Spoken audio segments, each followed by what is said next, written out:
In reaffirming the greatness of our nation, we understand that greatness is never a given.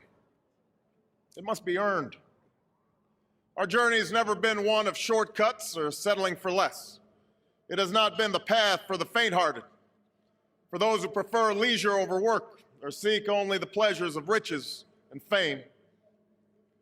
Rather, it has been the risk-takers, the doers, the makers of things, some celebrated, but more often men and women obscure in their labor.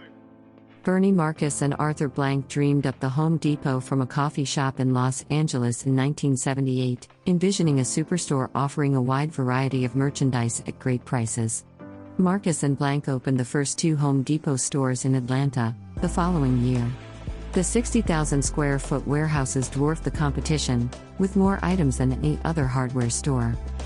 Fascinated and inspired by the entrepreneurial spirit of Home Depot's founders, Ed joined the company as an Informix 4GL contract programmer in 1996. 1 year later, after the Home Depot surpassed its 500-store milestone, he joined the company as a full-time software engineer. Ed would be promoted to a lead software engineer in just 2 short years, assuming partial responsibility for the organization's special services applications, in 1999. Ed would oversee the successful implementations of numerous projects, most notably, a rewrite of the special services invoice, a complex receipt that the customer receives following the purchase of any product requiring an installation, delivery, or measurement, also known as the customer agreement.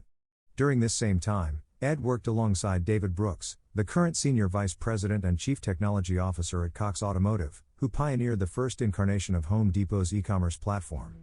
Using Java servlets to invoke Informix 4GL routines, the Java programming language would be the catalyst that re-sparked his vision of a smart home automation and security system, first thought of during his tenure with ADT Alarm Company. Wouldn't it be nice if rather than needing a monitoring company to monitor your alarm system, your alarm system had the smarts to notify you whenever it detected any trouble? He single-handedly created the first version of the TreeHouse home automation and security application using the Java Swing framework in the early 2000s. Ed's innovative home automation application supported the full range of X10 home automation products, API integration with the Weather Channel, Microsoft Speech and Telephony APIs, and video camera support using the Java Media Framework.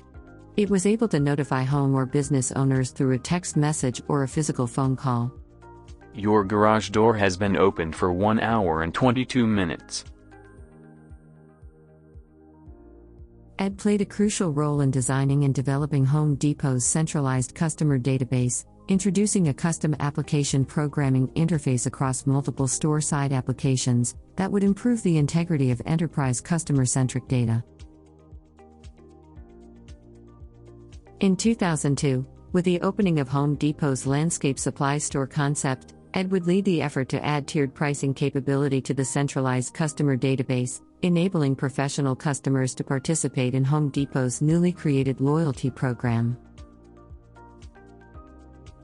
Having become the subject matter expert in the company's customer domain, in 2008, Ed developed an innovative solution to incorporate legal compliance documentation with the customer agreement. He hired the entire team that worked on developing and managing this project, demonstrating his deep commitment to developing winning engineering cultures and defining engineering excellence. Upon completion, during a company-wide meeting where he gave a passionate presentation detailing how this innovative solution worked, he received a promotion to an IT architect, on the spot, during the meeting, the first promotion awarded to any Home Depot associate during such a venue. You see, the challenges we face will not be solved with one meeting in one night. Change will not come if we wait for some other person or if we wait for some other time. We are the ones we've been waiting for.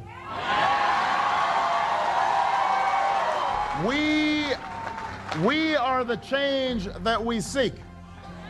We are the hope of those boys who have so little, who've been told that they cannot have what they dreamed, that they cannot be what they imagine. Yes, they can.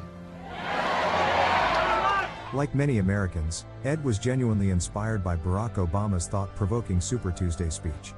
Still, it took a rather unfortunate event, a DUI, that provided the motivation he would need to become a community volunteer.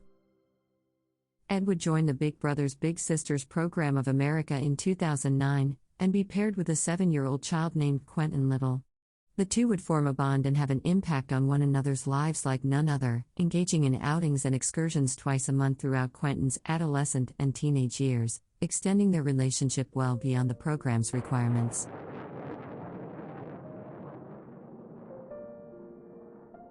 Ed would lose his younger brother in 2011, due to complications from AIDS, and his marriage of 21 years would end in a bitter divorce 1 year later.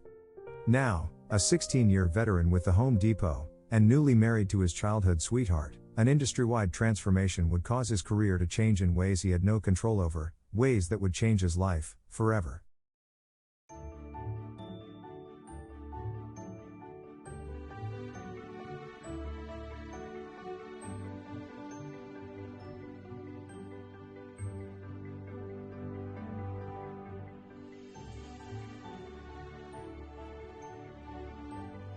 In 2013, the business world started to undergo a digital transformation. Often coined a passing phenomenon, its influence would impact business practices and networks across multiple industries, including retail. Meanwhile, in 2014, Ed teamed up with web application developer Chris Apers, and, using Chris's web application framework, webapp.net, created the first mobile and web accessible version of TreeHouse home automation and security. In 2015, Home Depot opened the Marietta Technology Center, incorporating an open seating format touted as a critical component to fostering employee collaboration in the new digital transformation age.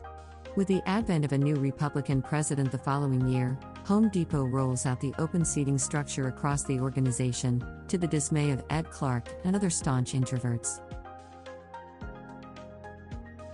While this was certainly the straw that would break the camel's back, please subscribe to this channel for part 3 of this inspiring story. Thanks for watching, and we'll see you in the next episode of Wow! How'd you code that?